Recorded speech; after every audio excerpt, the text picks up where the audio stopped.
they had a meeting with the Dowager Princess of Wales, the mother of future George III, and the princess asked little Harriet how she liked England. And she said, "Oh, I like it fine, but not as much as South Carolina." So even at the age of 5, these children of hers are real South Carolinians. And so she understands that this is her son's inheritance is here. She's going to stay here. She's going to manage their property for them. So by the time Charles gets home in 1769 and takes over his property, she's still managing Thomas's property. And Thomas doesn't get here until December of 1774, and wham, I mean, the revolution starts almost a few months after he gets back. And so while he's away, while both of them are away, she manages all of their property for them. You are listening to Historyman, the platform for historians, curators, and authors to tell their stories of the American Revolution. Walk in the footsteps of heroes and proclaim freedom reigns. On today's episode, we are happy to have Margaret Peggy Pickett giving us a rundown of her book, Eliza Lucas Pinckney. So welcome. Oh, thank you for having me. Should I call you Peggy? I don't know. Well, I usually answer to Peggy quicker than Margaret, so. Very good. So you are an independent researcher, author, and living history presenter. And you're not even from South Carolina, but this is Eliza Lucas Pinckney is one of the heroines. I mean, we did another episode on Rebecca Mott.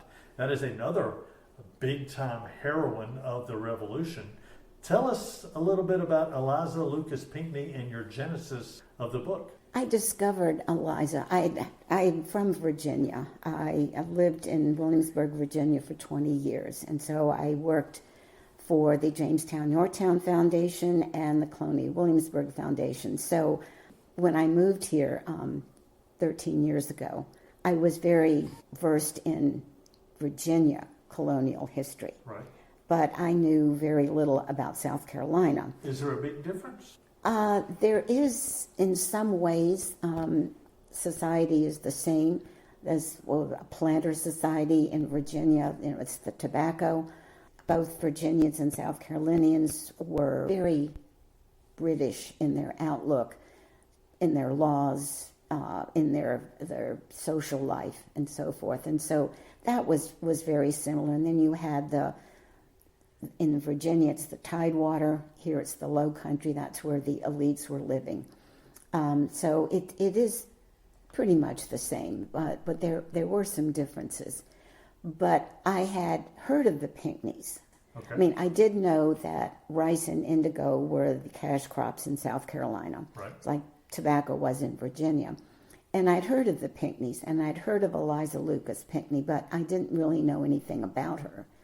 So when I moved down here, I started doing some reading, and I was at the Coastal Discovery Museum on Hilton Head Island doing one of their tours, and that they have a garden there with plants that were important in South Carolina's history. So, of course, there was the indigo plant. And the docent was telling us how indigo was developed by this teenage girl named Eliza Lucas Pinckney, and that really perked up my interest, and I thought, interested in Eliza after hearing that she developed indigo as a teenage girl. So I started doing some reading, and I thought she was really fascinating because she was born on the island of Antigua. Her father owned sugar plantations there. He was a person who believed in education, not just for his sons, but also for his daughters. So Eliza went to school for 5 years at a boarding school in London, came back to Antigua, and her father was in a little bit of financial trouble because there had been a drought in Antigua for 6 years and the sugar crop had failed, and he needed to go to London. He wanted to buy a commission to further his military career, because besides being a sugar planter, he was an officer in the regiment that was stationed in Antigua. So he wanted to buy a commission as a major. He wanted to enroll his youngest son in school there. So after Eliza had been home for several months, he left, and he left her in charge of his sugar plantations. Oh, on Antigua. On Antigua. Okay. How old was she then? She was probably 15, Wow. 16. They had been very close. Her education before she went off to school at the age of 10 had been overseen by her father because her mother was not in good health. Mrs. Lucas suffered from a severe anxiety disorder, from what I can gather from the reading. And so she liked to experiment with plants, and he always encouraged her to do that. In fact, he preferred that she work with plants instead of doing needlework, which was the fashionable employment for ladies at that time. I think he had confidence in her ability. He was only gone for a few months, so it wasn't a big thing. Was she the oldest? She was the oldest child. She Okay. had two younger brothers and then a little sister who was probably 10 years younger than she was. Okay. So when George Lucas, her father, returned from England, he decided to move the family to South Carolina. He owned a plantation on Wapoo Creek. His father had bought that in like 1717, so it was a rice plantation. So he was going to come to South Carolina, make a new start, and put his hopes in another crop other than sugar. So they arrived in the late summer of 1739. They had barely settled in. He owned 2 houses in Charleston, so they were living in Charleston. And then England declared war on Spain. And he was ordered back to Antigua to take up his military duties. By this time, he had acquired other property in South Carolina. He had a 600-acre plantation on Wapoo Creek, 1,500-acre plantation on the Combahee River, and 3,000 acres of rice-growing land along the Waccamaw River, plus the 2 houses in Charleston. So when he left to go back to Antigua to take up his military duties, he couldn't leave his wife in charge because she was not able to do it. Right. So he left Eliza in charge. He left in November of 1739. She turned 17 at the end of December. So she was very young, but it was the duty of women in the 18th century to be helpful to their male relatives. So society looked upon this as perfectly normal. She's helping her father by managing this property. They felt sorry for her. Right. They tried to help her. I mean, everyone was willing to help her. She asked for advice from planters who lived around that plantation on Wapoo Creek because she decided that she and her mother and her little sister, who was 4, would be happier if they lived on this plantation rather than staying in town. And she did that for her mother. Her mother did not like to be in crowds. So she was happier in a smaller society on the island. So one of the things George Lucas wanted to do was to diversify in his plantations. I mean, he had been really hurt when his sugar crop failed, and so he didn't ever again want to be in the position of relying on one crop for his income. So he's got rice, but he thinks there should be another cash crop. He just doesn't know what it's going to be. So when he got back to Antigua, he sent Eliza a number of seeds. They were different kinds of seeds. And he said, plant these, experiment with them. Tell me what's going to grow best here. And she planted cotton and indigo and lucerne, which is a form of alfalfa, ginger, and cassava. So she said that she had the greatest hopes for the indigo. So she concentrated on that. She worked on indigo for 5 years before it was successful. She had trouble with just getting the plants to grow. The frost took them 1 year. She had to learn a lot about South Carolina. Is she making a diary of this? How do you know all this? She wrote letters to her father telling him what she was doing. They were, and in the 18th century, when you were writing letters and you were going to put them on a ship to send them someplace, you generally made another copy.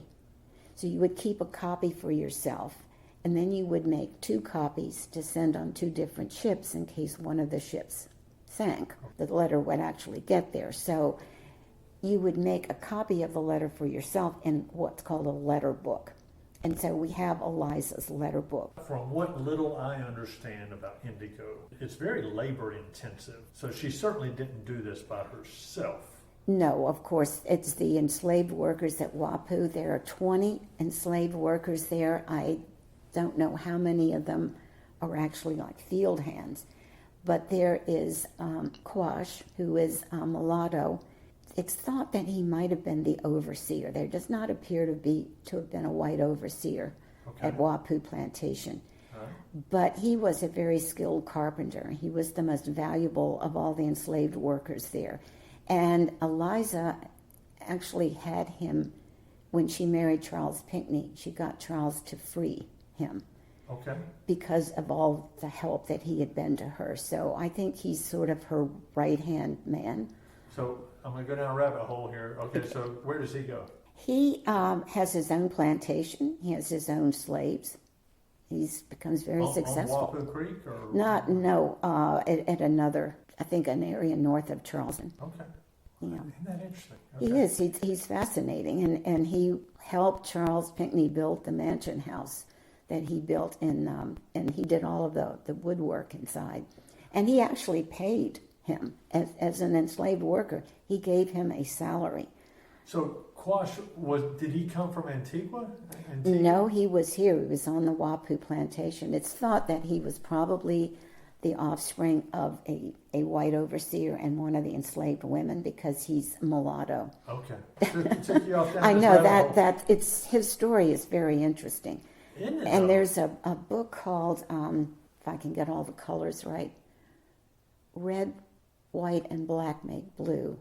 It's talking about the land came from the Native Americans, the labor came from the enslaved Africans, and the white Europeans are the ones that planted it, that came up with the idea of planting it, indigo. Right. And there's a lot of information in that book about Quash. Yeah, he's a fascinating person. So she is 16, 17 years old Mm-hmm. when she's on this plantation by herself. She's moved her mother and her siblings. Her sister. Her Just, sister. yeah, mm-hmm. Okay. And then she's just making a go of it. Yeah, the difficult part about indigo, well, at first she had problems getting the seeds. Her father was sending her seeds from the West Indies, but they weren't always good. So she wanted to rely on getting seeds from the plants that she had planted. But she had an indigo maker that her father sent. He was a man from Montserrat. Evidently, they made a lot of indigo in Montserrat. So he was supposed to be experienced. But for his contract was for 3 years. And in the 3 years he was working there, the indigo that he produced was not good. And the reason they knew this was I found this in a letter from George Lucas to Charles Pinckney later after Eliza and Charles were married, where he said, "My wife tells me that Cromwell's indigo," that was the name of the indigo maker, that Cromwell's indigo turned linen a reddish blue. So she and her mother were experimenting with when Cromwell made the dye. They would take the dye and they would dye linen with it to see how it did. So it was more purplish in color than blue. So that she wasn't happy with him. He was a very nasty person. Nobody ever got along with him. And he was overheard saying that he was sorry that he had come because he didn't want indigo from Carolina to compete with indigo from his native country. So there's some idea that he might have been deliberately sabotaging it. One of Eliza's neighbors, a French Huguenot who knew something about indigo, he went and watched, and he said he thought he was putting too much lime water into the mixture, which can affect the color. So his contract was over, and then he was replaced by his brother Patrick, who came in 1744. By that time, Eliza had married Charles Pinckney. Okay. So he made 17 pounds of dye that they thought was good. So Charles Pinckney sent 6 pounds of the dye to England as a trial to his businessman in England. They tried it. They said it was good. There was all this excitement in England about South Carolina being able to produce indigo. I think other planters in the area were planting indigo. I think they were kind of waiting to see if Eliza was successful in actually producing a good dye. And so then everybody kind of jumped on the bandwagon. And in the Parliament actually set an incentive. For every pound of indigo that was shipped was made in the British colony, British North America, and exported directly to Great Britain, they would be paid 6 pence a pound extra. Okay.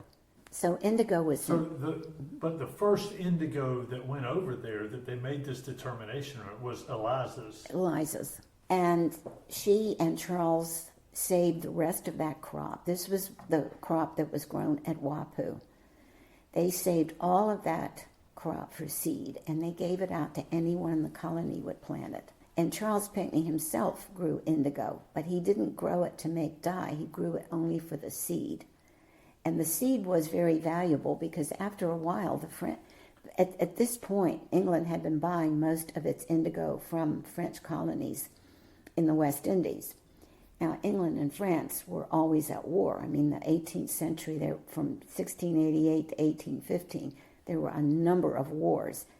France and England Great Britain were always on the opposite side.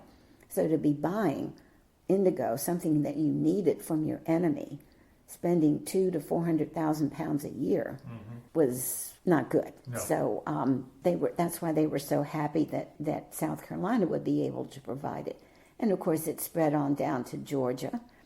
And then when Florida became British after the French and Indian War, they were growing indigo there.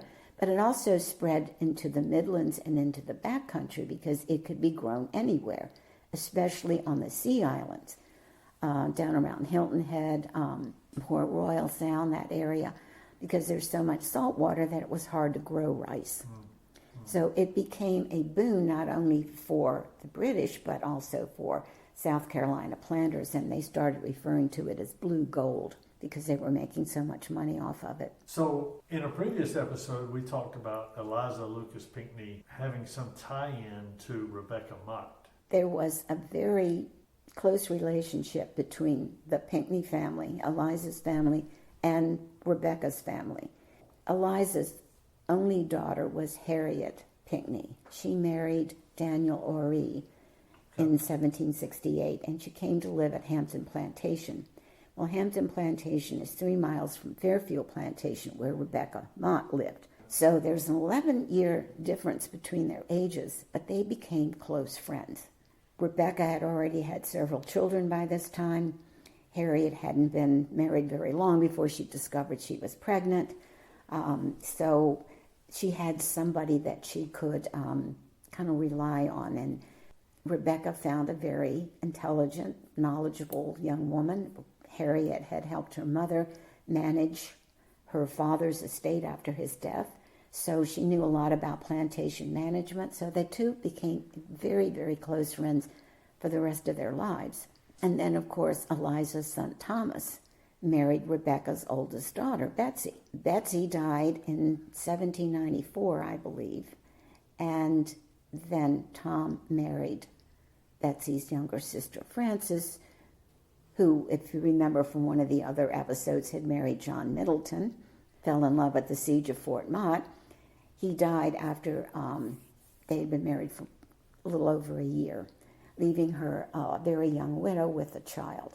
So she later married her brother-in-law. So these were certainly families from the upper crust of South Carolina at the time. Yeah. And it wasn't just some backwoodsman somewhere. These were people that had long ties, not only to South Carolina, but to the British Empire. Right. So it raises a question. Why would they rebel? It doesn't, on the surface, it doesn't seem logical, does it? No, it doesn't. They're so British, but that's the reason they rebel, is because they are proud of the British heritage. They're proud of the Constitution. They're proud of the fact that Englishmen have certain rights, which people on the continent don't have. I mean, they're very proud of that.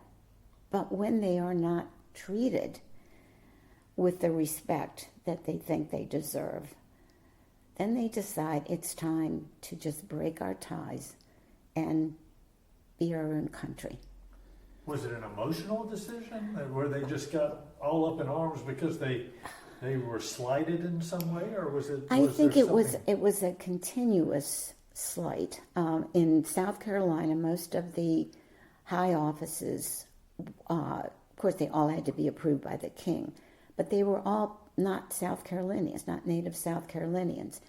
And in the early 1750s, I don't remember exactly when it happened, the Chief Justice of South Carolina died, and the governor appointed Charles Pinckney, Eliza's husband, as his replacement. There were several important cases that were coming up, so he needed a Chief Justice immediately. Charles Pinckney was one of the most brilliant lawyers in South Carolina.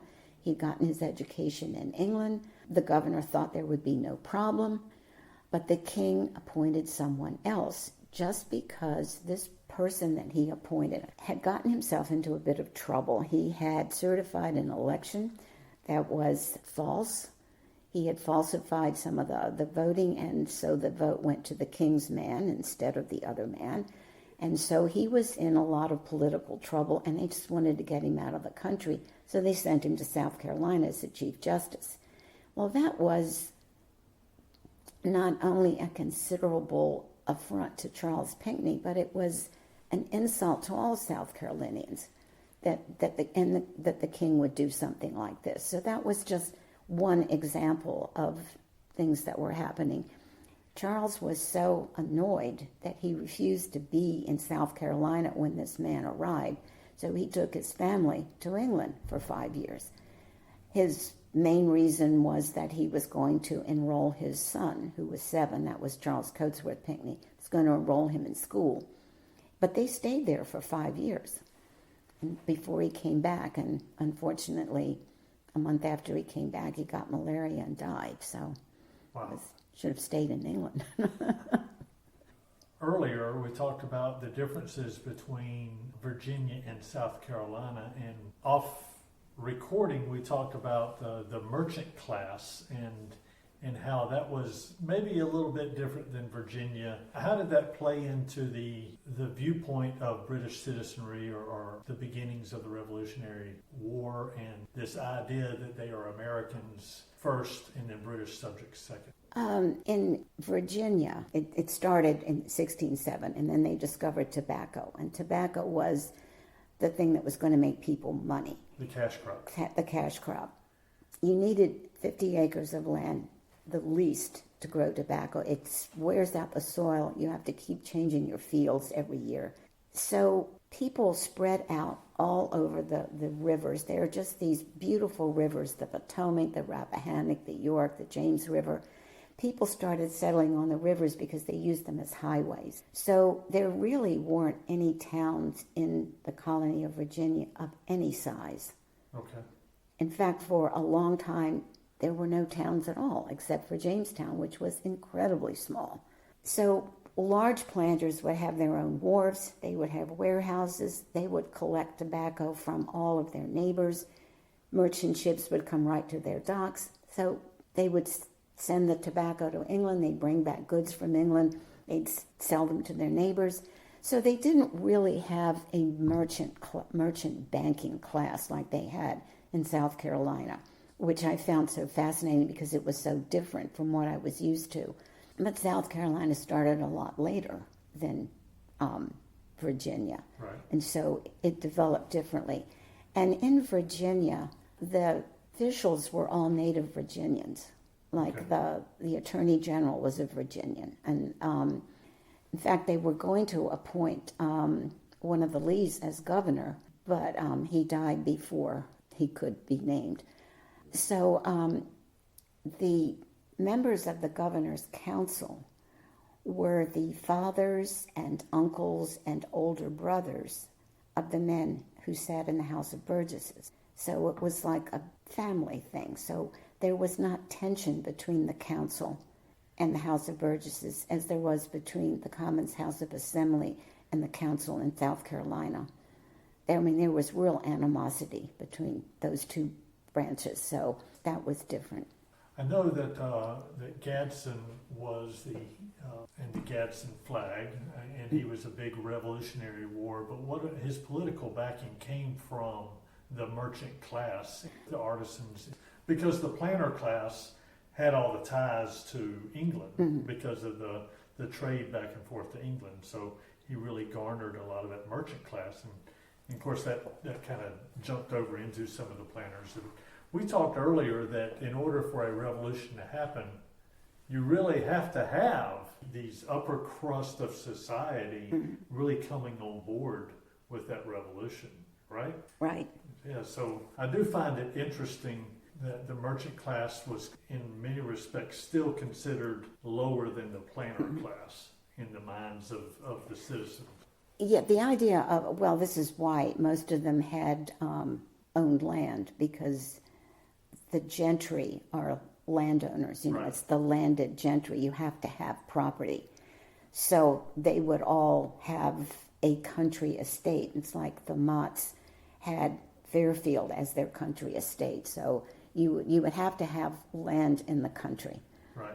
You have Right. to have something. And then plus, if you have land and you're growing rice on it or indigo, you're a merchant. You have a ship. You can you can sell it. So, I mean, you have another product. You don't have to buy it from someone and then ship it over. Right. It's yours. So, the merchant class is very much tied to England. There are several merchants that went to England, set themselves up as merchants in the Carolina trade. There were about 5 or 6 of them that were in London and dealt only with South Carolina. That was the only colony they dealt with. Is that right? And the merchants in Charleston made a lot of money, but you could make twice as much money if you set up in England in the merchant trade, I read somewhere, and I think it had something to do with the artisans in Charleston at the time, that one of the big rubs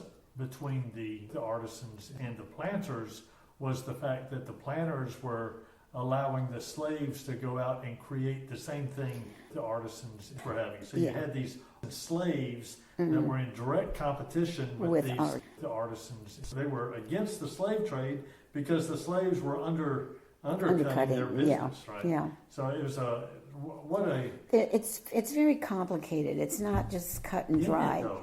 And there were merchants whose loyalty was always going to be to England. But they were probably not native South Carolinians. They were people who had come to South Carolina, set themselves up as merchants, and were doing quite well. But they had no real emotional ties to the colony, whereas some of these merchants who had been here for a number of years, who'd been here for a couple of generations, they felt the tie. They felt the tug of South Carolina. So how old was Eliza when the revolution came? Let's see, she was born in 1722. Okay, so she would have been in her 50s, 60s, right? 1776? Yes. 53 to going into her 60s. She had been, I think she was 36 when she was widowed, when Charles died. Okay. And she took up managing all of his property. They had been in England for 5 years. During that time, his brother William was looking after some of his property. He leased some of it out, but his brother was looking after his property, but his brother had a stroke. And so by the time they found out, and then there's a war going on, the 7 Years' War, the French and Indian War, they can't get a ship back. So his property was just sort of not being looked after for, a year and a half, 2 years. So that's why when he came back, the first thing he did was to go out and look at his property. So he broke the cardinal rule, is that you don't go into the country in the summer because you'll get country fever, malaria. So he went into the country and he got malaria and unfortunately died.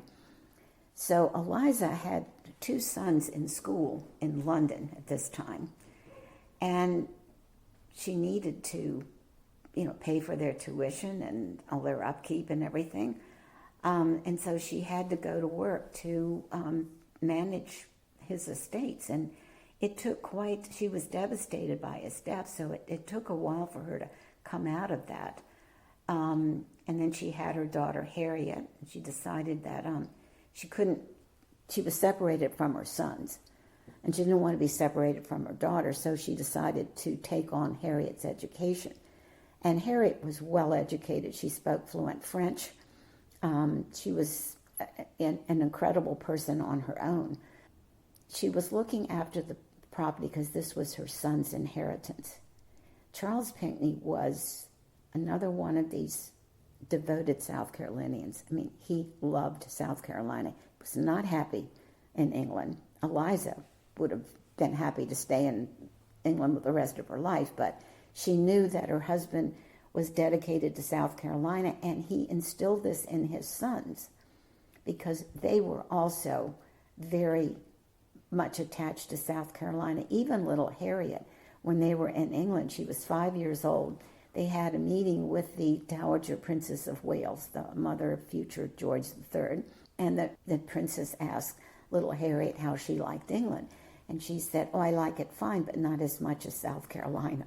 So even at the age of 5, these children of hers are real South Carolinians. And so she understands that this is her son's inheritances here.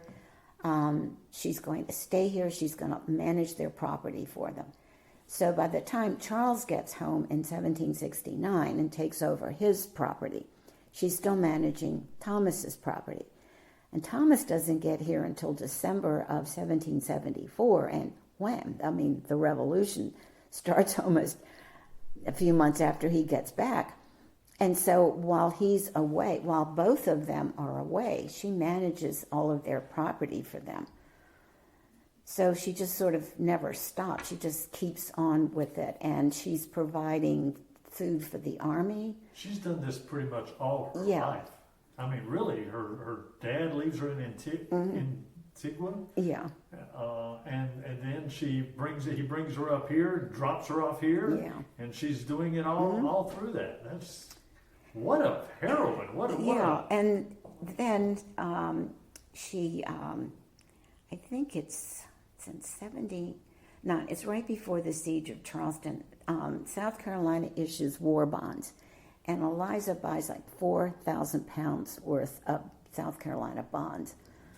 So her patriotism takes sort of a different turn than Rebecca's, who's willing to sacrifice her house to further the cause.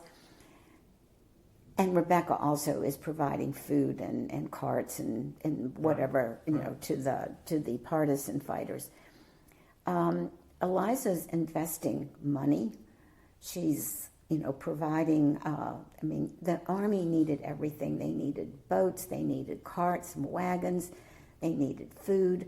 So all of these things, they're giving vouchers to planters, so that after the war they can be paid for their. But at the time they're not getting anything for it. So this is a real patriotic act. Man, and you don't know if they're going to win or lose, right? So it's... That's right. And when she is completely financially devastated by the war, she had a plantation. Her inheritance from her husband was a house in town, and Belmont Plantation, which was his country seat. At the time was in the country. It's in Charleston Neck. So we wouldn't consider that the country today, but he had a house there and a plantation of 200 acres. He owned other plantations, but he didn't live at any of them, including a plantation near Hilton Head, Pinckney Island. So she had that plantation. She had a house in town. Belmont, the plantation, was burned by the British before the siege of Charleston. It was when Prevost came up. And then the house in town, she was able to get a renter for it. Her son-in-law Daniel Oree offered her a place to stay, or Daniel Oree had taken British protection, so his property was safe. So she moved in with them, and she tried to rent out her house in town, but then the British decided to commandeer it to house Hessian soldiers. The renter decided he didn't want to share a house with Hessian soldiers, so he left, and the British never paid her for housing the Hessians in her house. They cut wood on her property at Belmont and never paid her for it. So she's got no money. I mean, she's completely wiped out. And she said, I've never been convicted of anything. And I had a fortune genteel enough to live any place in the world. And she said, and now I have nothing. So she was completely ruined. And Belmont was never rebuilt. She spent the rest of her life living with her daughter, who was widowed shortly after the war was over. What a fantastic story. What a tragic story in many respects. But the book is Eliza Lucas Pinckney, Colonial Plantation Manager and Mother of American Patriots by Margaret F. Pickett. So where can they find this? This was published by McFarland Press, so it can be bought from them, and Amazon, Barnes & Noble, several independent bookstores in Charleston carry both books. Well, these are two great books. The other book was Rebecca Bruton Mott, and this one, Eliza Lucas Pinckney. Two great heroines with great stories in South Carolina. So thank you so much. Thank you for having me. Appreciate it.